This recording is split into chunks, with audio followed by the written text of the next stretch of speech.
Discuss one more function from Kotlin standard library, and its name is any. So my scenario is I have list of users or a collection of users or persons, and there is an age field inside of that object, and I am interested to figure it out if there is any adult available in that collection. If yes, then execute my command. So in that case, how I will write that function, fun is any adult, and I'm saying okay, I will send you a list of integers and you need to return me boolean. And simply what I need to do,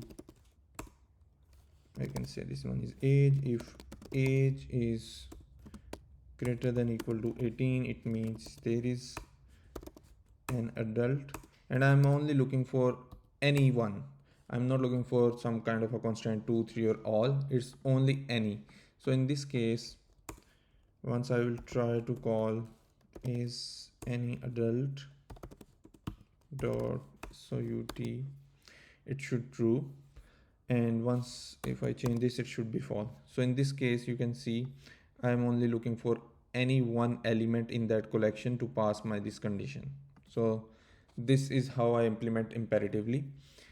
And now we can move towards how to use any function, but before that I want to change this to extension function. Again, it's opinionated, but I really like to implement in this way.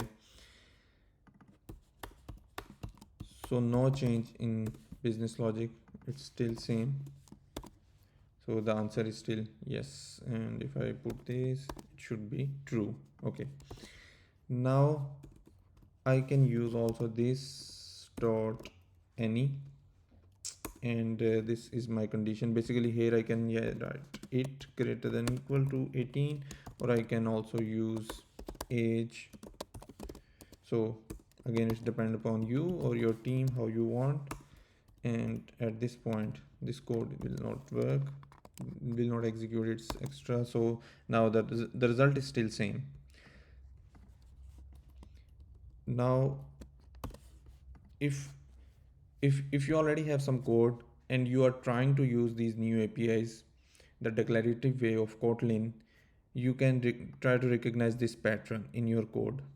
So if you have a loop and you are trying to figure it out, any one element is obeying your condition, return true otherwise false, any is your friend. And in last video we discussed the other one, all. In that case it's different. In that case we are expecting all elements should obey that constraint, then return true. So you can watch that video. So that is any function.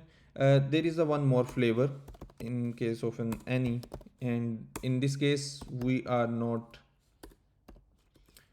sending any predicate. So in this case, what this will do, this will check if there is any element without any constraint, and if there is no element, it will do nothing. It will return you true basically. So for example, in this case, is any adult make sense because the loop is not going to run. But in this case, it is only checking if there is any one element, then it's true, otherwise it always send false. So in this case, maybe I will prefer to use is empty, not any, because that may create some confusion for my other team members. But on the other side, if I have some kind of a predicate, like in this case, that will be, I think that will be better to use Kotlin API. And I also prefer to use directly this, no need to create a separate utility function.